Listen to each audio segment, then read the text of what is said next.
नमस्ते किसान, नमस्ते भारत। मैं किरण किसान, किसान पाठशाला के साथ।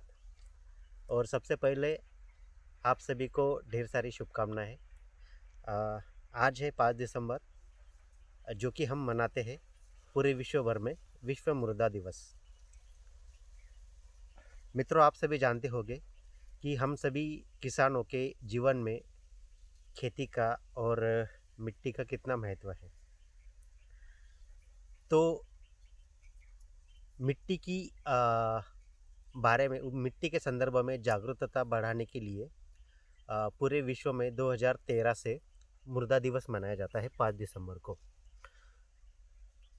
आज अगर देखते हैं हम पूरे भारत में या फिर विश्व में, तो जो 20-25 साल पहले, 40 साल पहले जो हमारी मृदा की अवस्था थी, जो स्थिति थी, उसमें कई सारे बदलाव हो चुके हैं। और आज हमारी मृदा एक मृतप्राय होने लगी है, मरने की अवस्था में जा रही है, क्योंकि हम अ, दिनों दिन रासायनिक खाद, रासायनिक जहरीली दवा का इस्तेमाल कर रहे हैं, हाइब्रिड सीड कर रहे हैं, और उसके साथ में गोबर खाद या फिर जो भी कंपोस्ट खाद वगैरह हो देने का प्रमाण काफ़ी कम हो चुका है।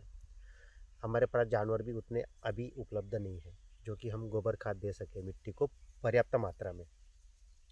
तो ऐसी कई सारी स्थिति है, हम किसानों की भी मजबूरी है।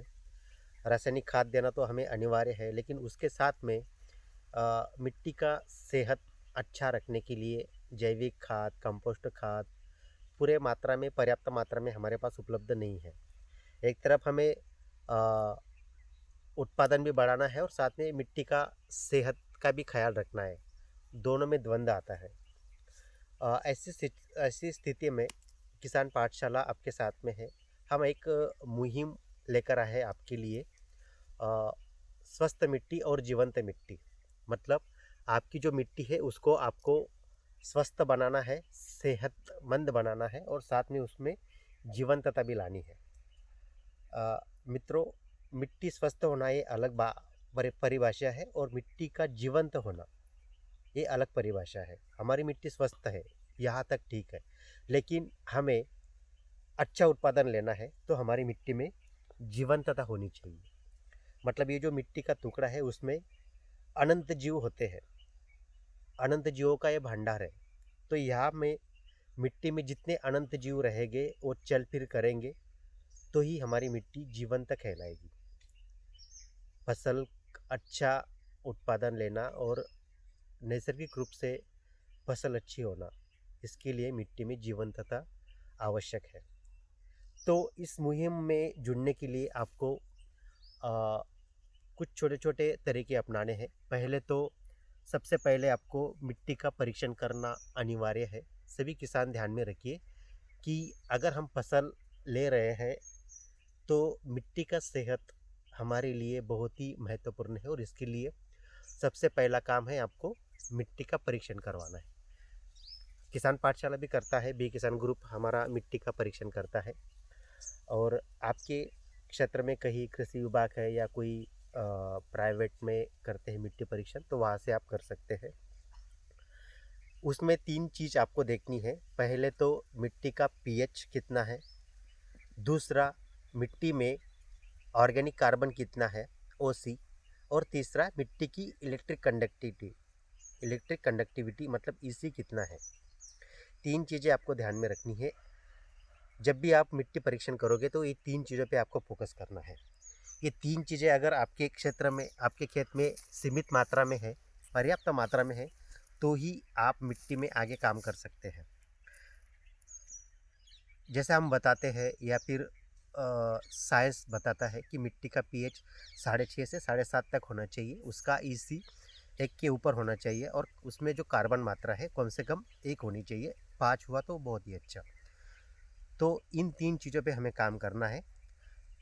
आज 5 दिसंबर 2024 से लेकर 5 दिसंबर 2025 में इन 3 चीज़ें आपके खेत में, इस तरह की जो साइंटिफिक प्रमाण उसके दिए हैं, वैज्ञानिक प्रमाण, वो बरकरार रखने हैं आपको। तो इस मुहिम में जुड़ने के लिए आपको मिट्टी परीक्षण करना है। ये 3 चीज़ें आपके खेत की मापना है, और उसके वही बरकरार रखने के लिए आपको क्या-क्या करना है, वो हम आपको गाइडलाइन देते जाएँगे, बताते जाएँगे। किस तरह से आपका पीएच सीमित रहे, नियंत्रण में रहे, आपकी मिट्टी का ईसी बढ़ता रहे और ऑर्गेनिक कार्बन भी उसमें बढ़ता रहे। रासायनिक खाद देना अनिवार्य है, मैं मानता हूँ, लेकिन जैसा हम बोलते हैं, डॉक्टर बलराम जी कहते हैं बार-बार कि कोई भी रासायनिक खाद आपको डायरेक्ट नहीं देना है, उसका भट्टी खाद बनाकर देना है। एक सिंपल सी परिभाषा है भट्टी खाद की। जो भी आप रासायनिक खाद लेते हो, एनपीके, मैग्नीशियम, अमोनियम, जो भी कुछ हो, उस रासायनिक खाद में आपको 3 गुना आपकी खेत की मिट्टी या गोबर खाद, दोनों का मिश्रण करना है। 7 से 8 दिन तक उसको प्रोसेस करना है। उसके बाद में फसल को देना है। सिंपल सा उसका तरीका है। भट्टी खाद कैसे किस तरह से बनाना है, उसमें क्या-क्या कितना लेना है, ये हम आपको बता देंगे। लेकिन कोई भी रासायनिक खाद आपको भट्टी खाद बनाकर ही देना है, डायरेक्ट नहीं देना है फसल को। इसका एक फ़ायदा होगा कि आपका जो रासायनिक खाद देने के बाद जो पीएच बढ़ता है मिट्टी का, वो नहीं बढ़ेगा। साथ में जो रासायनिक खाद है उसका भट्टी खाद बनाने के बाद केमिकल बॉन्डिंग उसका टूटता है और वो पूरा रेसिड्यू फ्री होता है। तो जो आपकी फसल में रासायनिक अंश जो पाया जाता है वो भी कम रहेंगे। जो फसल उगेगी आपको पूरा रेसिड्यू फ्री रहेगी। और तीसरा, आपका खेत का कचरा, जो भी कुछ वेस्टेज हो, अ, फसल की अवशेष हो, वो आपको खेत में ही सड़ाना है, ना कि उसको जलाना है, ना बाहर करना है। जो भी घास पर खरपतवार हो आपका होगा वो खेत में ही रखना है, फसल के पास आसपास उसको मल्चिंग करना है। तो इसके कारण आपका ऑर्गेनिक कार्बन जो है वो भी बढ़ेगा, और जैसे ही पीएच आपका कंट्रोल रहेगा, ऑर्गेनिक कार्बन बढ़ेगा, उस तरह से उसमें कीड़, बैक्टीरिया, कीट पतंग, मावा, तुरतुरा, मक्खी, ये सब बढ़ेगी, उनकी संख्या बढ़ती जाएगी। तो अपने आप उसका चहल पहल, मतलब मिट्टी की चहल पहल होती जाएगी, और उसका ईसी, इलेक्ट्रिक कंडक्टिविटी, वो भी बढ़ती जाएगी। छोटे छोटे चीज़ है लेकिन काफ़ी महत्वपूर्ण है आपकी मिट्टी की सेहत के लिए।